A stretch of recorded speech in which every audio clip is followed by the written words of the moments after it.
The Adventures of Daniel and Isabel in Spain 45 years ago. Need to get the calculator out, it's so long ago. The brochure stated a holiday. The brochure stated a holiday in Spain at a luxury villa for two. But there was no mention of the visitor who wished to share the couple's food and accommodation.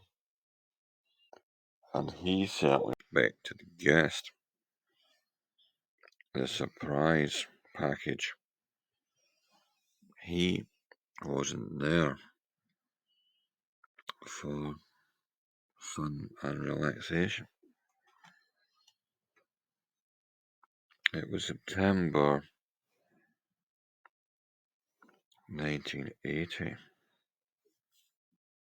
and 45 years ago, Spain and Daniel and Isabel arrived at the villa in their open-top AMG sports car. But by now it was late evening, completely dark, all atmospheric, and their car's headlights brushed across the white stone walls of the idyllic house in the country as their car swung into the driveway area.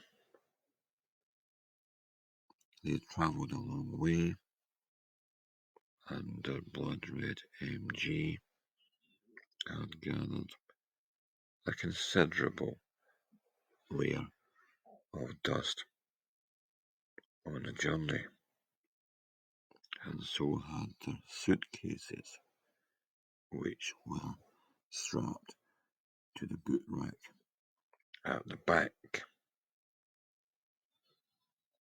They were clearly well-to-do, an attractive couple in their mid-40s. They eased himself out of the small car, legs stiffened by the journey, and brushed himself down. Daniel was easily 6'2", with a strong athletic build and a shock of dark brown hair, which he slicked back, as was his habit.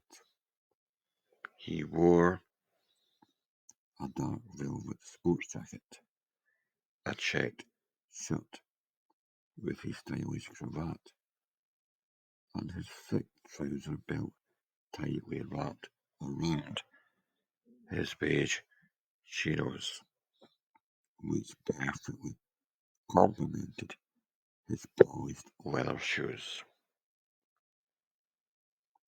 A well-dressed man. Isabel looked elegant in her dark blue skirt and sapphire blue open neck blouse. Her shortish red hair was perfectly trimmed, and her eyes gleamed in the darkness. Daniel banged the bonnet of the MG with his strong hands. "Well done," he loudly declared, congratulating the car for getting them both there safely. "I hope there's an iron," Isabel queries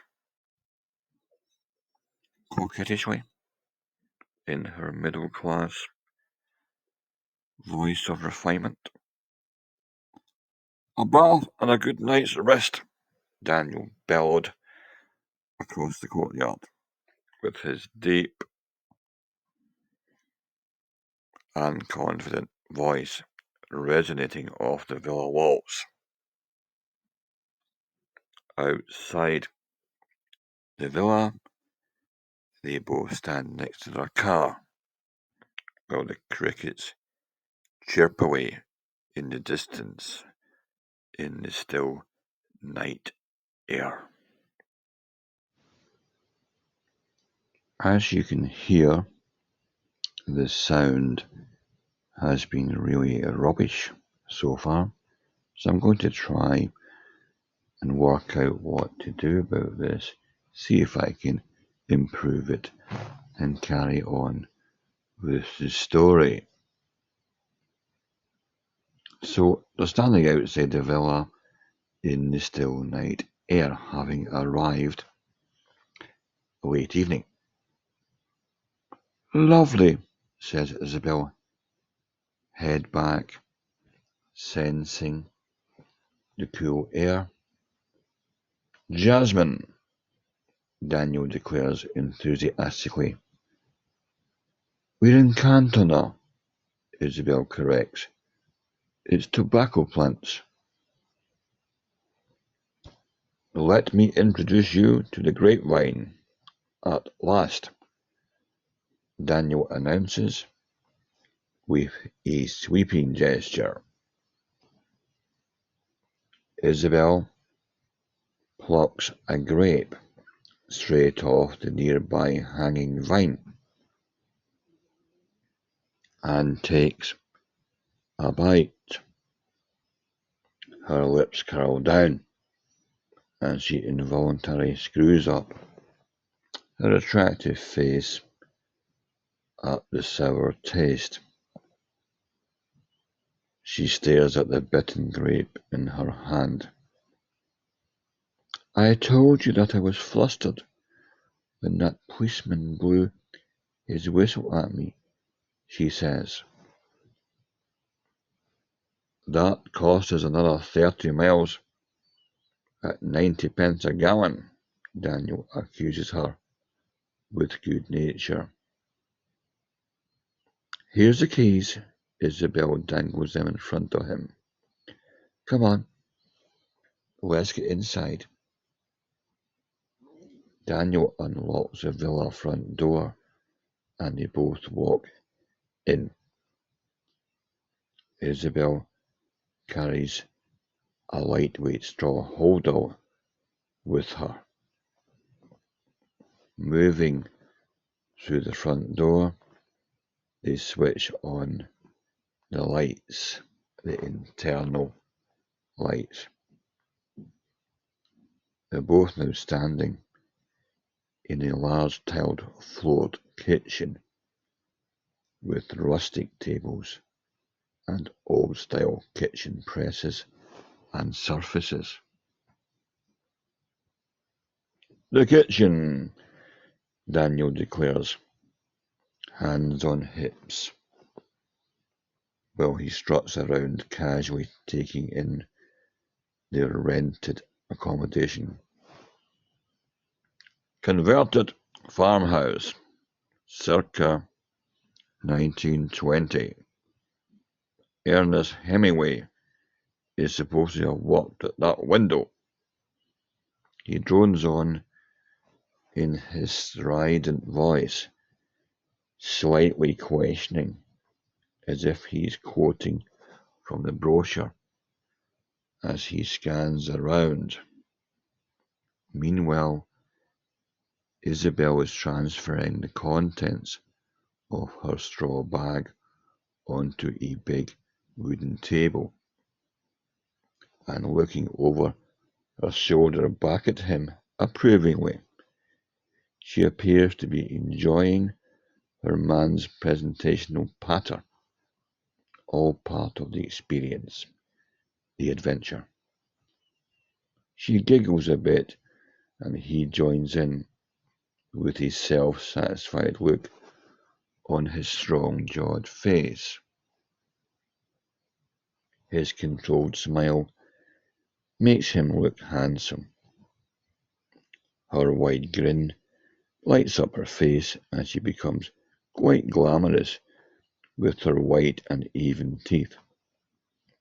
And then her smile momentarily disappears and is replaced by a mock frown. With a sniff, she says, "A bit damp, isn't it?" With that screwed up, disapproving face again. "All romantic," he replies, while caressing her shoulders from behind.